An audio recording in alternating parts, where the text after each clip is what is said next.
Welcome to Every Church, a Peace Church. This is a program that promotes the belief that the church could turn the world towards peace if the church lived and taught as Jesus lived and taught. Welcome.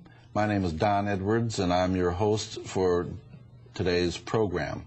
And with me today is a repeat guest, my favorite preacher, Dr. Barbara Lewis King.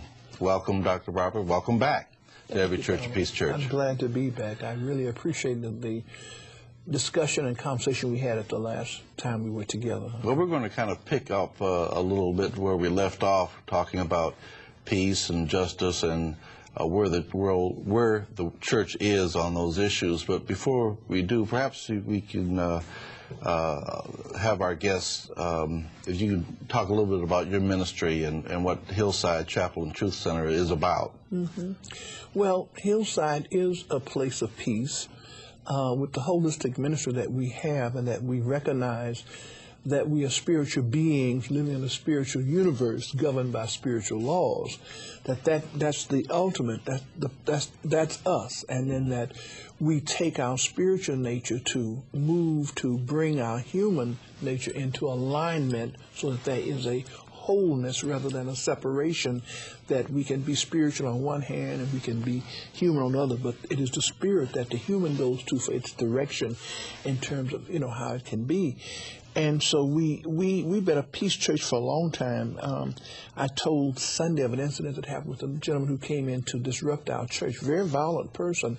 I know that he was as violent as he was at the time, but he was very violent, and he stood up to disrupt the service with some loud words. I never understood what he was saying. He started toward the pulpit from the side of the church, and really I was quite frightened. And at a moment, I said, God, I'm thinking, God, what do I do?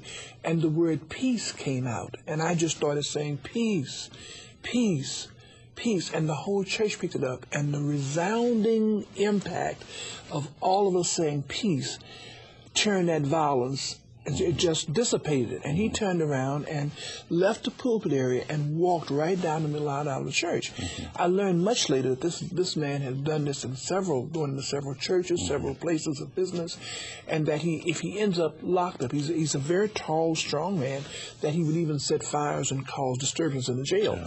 Now that shows you what we teach about the power of the spoken word. Yeah. I was there that Sunday. Yeah, you were. You remember that. I remember that. And we kept saying peace, and we weren't talking about every church a peace church then, but we just knew the power of the spoken word. To me, peace is a calmness. It is harmony with the very being of a person. And Hillside moves to do that through our teachings, through the action that we take with members and making sure that people are comfortable being one-on-one with them. I'm not a minister that runs out of the church when the service is over. Not that that's another minister's way, but people are saying they never get a chance to touch us. That's peace. To be able to touch a minister and say, thank you for the service, or I'm having a challenge, where do I go with this? All this to me has to do with peace, because when people can get some support and some help, they know that within them they can calm themselves down. And not only, I guess, peace on the outer begins peace on the inner. Yes. And once we have that sense of peace, we can pronounce it and act it, right. And example and witness it and act for it, right. So that we can have a peaceful city, a peaceful neighborhood, peaceful family, and a peaceful world. Mm-hmm. Let me read to you what Martin King wrote in discussing about the Montgomery movement. Mm-hmm. He said, a solution to the present crisis will not take place unless men and women work for it. Human progress is neither automatic nor inevitable. Even a superficial look at history reveals that no social advance rolls in on the wheels of inevitability. Every step towards the goal of justice requires sacrifice, suffering, and struggle, the tireless exertions and passionate concern of dedicated individuals. This is no time for apathy or complacency. This is a time for vigorous and positive action. Now, Martin said that in the context of the struggle against the violence of segregation. But the same words, if Martin were alive today, he'd be saying the same words about the state of the world, finding ourselves in a political environment that seems to depend on weaponry instead of diplomacy. And what I would like to ask Dr. Barbara is, where is the church on these issues of justice and peace? Where is the mission of Jesus reflected in our ministries and in our churches today? I'm going to be a little critical. From what I can observe from having been involved with some of the churches, not all of them, but it seems though there's such a thrust toward religiosity. Yeah, religiosity. It's so much toward the religion and the denomination that the churches have missed Jesus' message. They teach his message in light of his birth, his crucifixion, and his resurrection. But all in between, his mission was to bring about a world of love and compassion. Even if the disciples didn't understand, they really thought that they were going to have a man who would have been the general of the army, and they would have all had their positions in that army, because the people were looking for the Messiah to come. And they thought the Messiah's coming would change the pain and the oppression that they were under. And Jesus kept saying, if you learn who you are as a son and daughter of God, if you get to understand there's no separation between you and God, that the omnipresence of God is with you, in you, and around you, then you would understand we don't need the struggle. We don't need to fight to get done what we want to get done. Now we know in the early Christians were thrown to the wolves and to the lions because of their belief in and that's the sacrifice, the suffering that I think Martin's talking about. Yeah. And we saw the same thing in our civil rights movement. But at the same time that we saw that, Martin for some reason stood out as a mentor, as a person who people could see peace, and they have to see peace in you to get the idea that there can be peace. And I think Martin did that for us. And what has happened is we can't see that. The church hasn't seen it. We just need to come back to the basic teachings of Jesus the Christ and teach people what the Beatitudes mean. Teach them the Sermon on the Mount. Show them that Jesus was saying, you're not only human, but you're divine. And that because of that, you have the power for peace, for understanding, for love, for strength, whatever it is that you need, it's built right in your soul, and you have to call it forth by thinking it, by believing it, by speaking it, and then taking some action. And I again go back to your whole program. It's so much to be done, and I don't know where to start, Don. I wish I could tell you. I'm just not that. I'm not there, but I do know that if we can start with prevention. Let me tell you something. The church should have a class in anger management. You know, the angriest people in the world are in the choirs, on the usher board. You know, I mean, the church. See, I'm looking at prevention because it's there. I mean, that people don't speak to each other. You know, they move from one seat to the other. I've been in the church as a member, and that's not what Jesus was teaching. We haven't taught people to handle their business in the church. Well, if they don't handle it in the church, how are they going to handle it at home and with the children? So we need anger management. See, we're moving to another level. The marching is fine, but the marching's got to be backed with some action that takes place that helps people to say, now I've marched, I understand what Attorney Evans is saying, I understand what we need to do, but how can I bring about that same peace in my home? Yeah. How can I bring about that same peace in my church? And it's got to be taught that it is within you, and you're the one that uses it through thinking it, believing it, and speaking the word. It's just as easy to speak a word of peace as it is to speak a word of anger. Well, we're going to come back in a moment and pick up where we're left off and talk about love. This is exciting. Yes, well, I'm excited. I'm glad to have you here. Well, first we're going to take a little break and enjoy the musical interlude of Kathleen Jackson Bertrand and her accompanist, Phil Davis.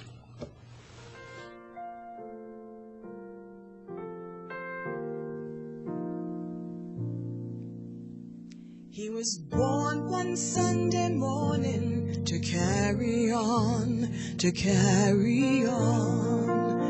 It was like a ray of sunshine, comes the dawn, comes the dawn. And I looked at him and smiled, 'cause I realized this child had come into the world to carry on, to carry on. Na na na la la la la la la la. Well, soon his eyes were open, oh so wide, very wide. And with just one glance I knew that God was on his side. And as he grew I beamed with pride, 'cause I realized this child had come into the world to carry on, to carry on. And I know there'll always be somebody watching over you, and your mama may have, and your papa may have, but I know you got it too. He said, Mama, don't you worry, I've had love since I was born, and I've come into this world to carry on, to carry on. If I can help somebody as I pass along, if I can cheer somebody with a word of song, if I can show somebody how he's going wrong, then my living shall not be in vain. And I know there'll always be somebody watching over me, and my mama may have, and my papa may have, but I got what it takes to be free. So mama, don't you worry, I've had love since I was born, and I've come into this world to carry on, to carry on. Na na na la la la la la.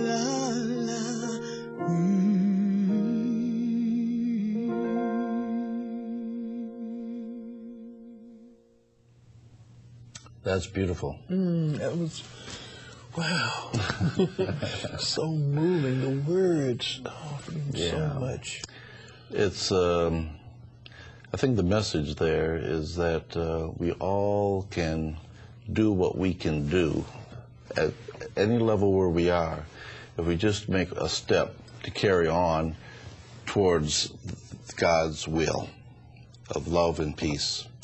And if we just, whatever we do, just take some energy to move humanity forward instead of backwards. The mission that Jesus had of showing that love can be a conquering force. That love of your neighbor, love of your enemy, the core principle of love as a dynamic force that can make change, even in the face of overwhelming violence and oppression. That's how I see Jesus' message. But it has seemed to have gotten so complicated over the years, over these 2,000 years. Man made it complicated because he went about changing and putting in what he thought was necessary. And it's still the outer glamour of the message that people don't get the inner meaning. You know, having studied his work and having studied under Dr. Rocco Errico, and I love him because he gives us the Aramaic translation, which helps to go beneath a Western translation of an Eastern manuscript, if you will. And when you think about it, he hung out with everybody. You know, when they brought him the woman and said, Master, she's been taken in adultery, and, you know, we're supposed to stone her, and he stooped down, and there are many ways, many statements made of what he really said when he wrote on the ground. But when he raised up, he said, let him who's without sin cast the first stone. And I think the church has been guilty of many times casting stones at churches where if you divorce, you can't do this, you can't serve in the pulpit. I've had people criticize me. This is all violence. These are violent thoughts against someone because they've been married and divorced. She has no business in the pulpit.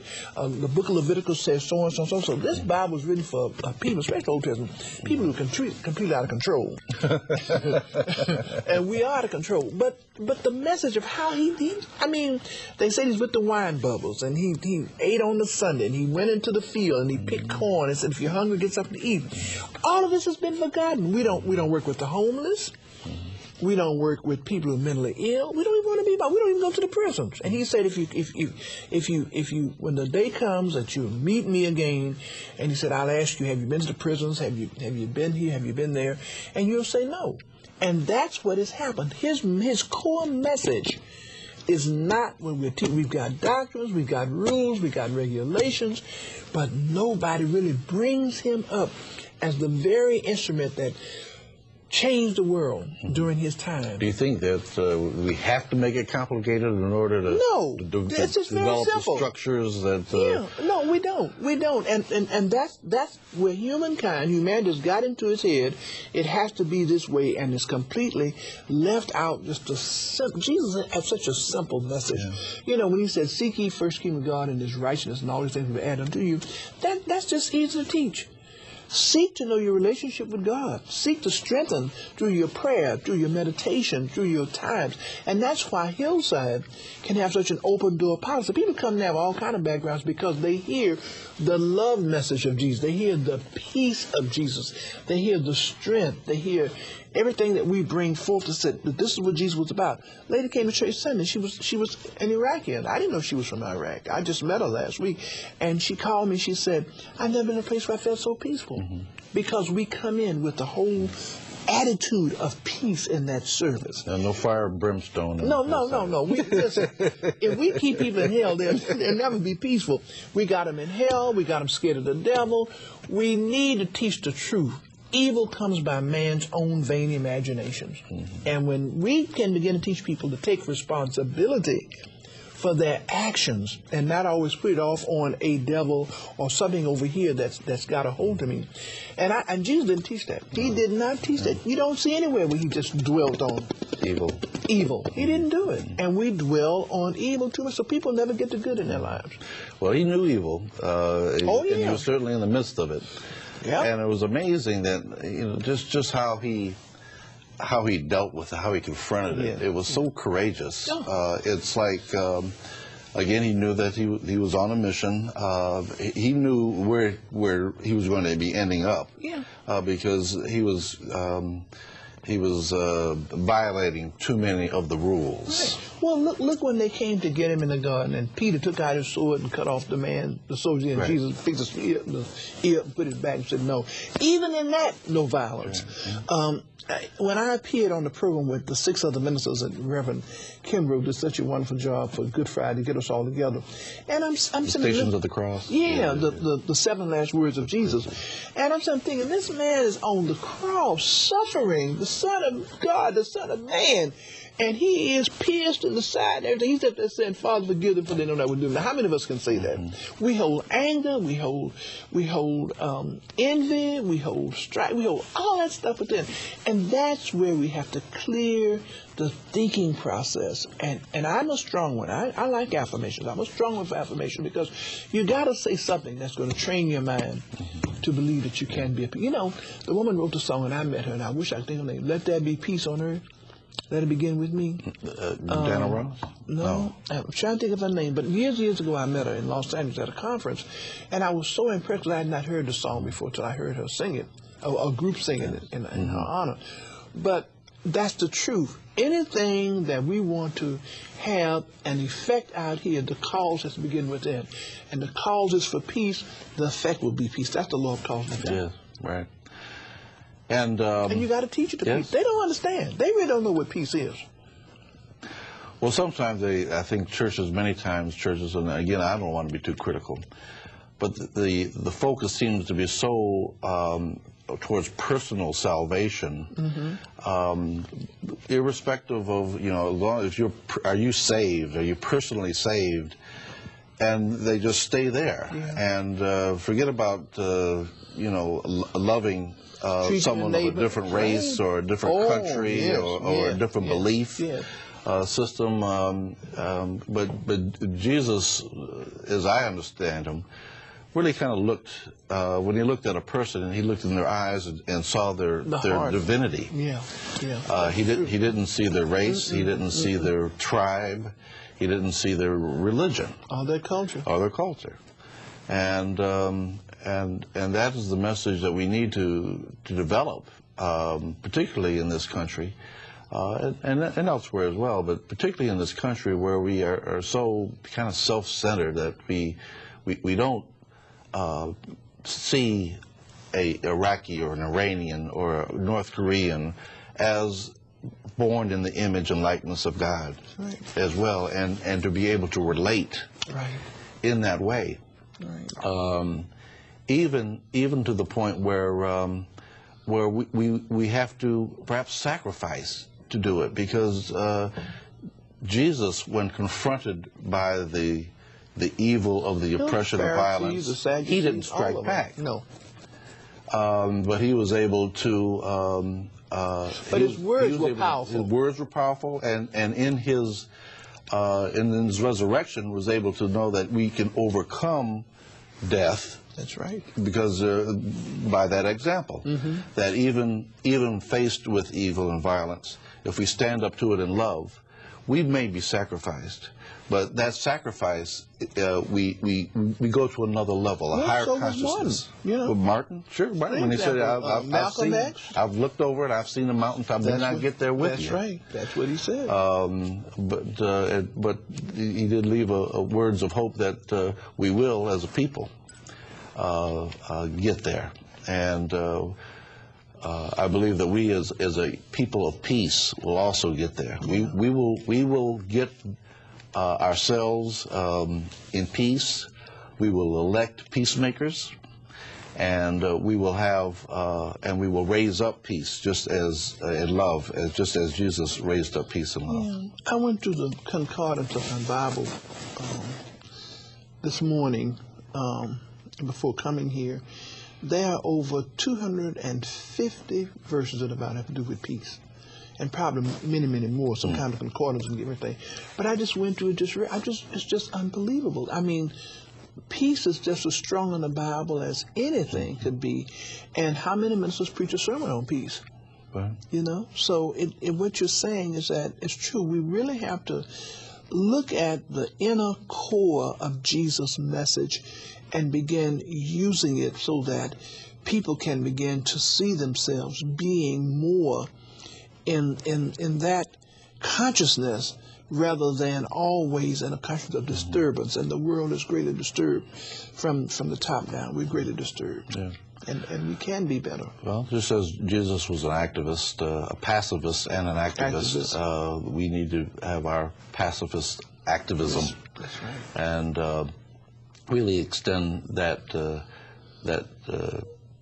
Prince of Peace from the pulpit, from the pews, into the streets and into the courtrooms and into the voting booths. And also teach forgiveness, because forgiveness has a lot to do with how we can't bring forth peace without forgiveness. We can't bring forth peace without being in a position of not being fearful of our future. It would have been a courageous, to me, it would have been a courageous act for the president when on the grounds of the World Trade Center there, and when he was present there, instead of giving calls for we'll get you back, and and vengeance.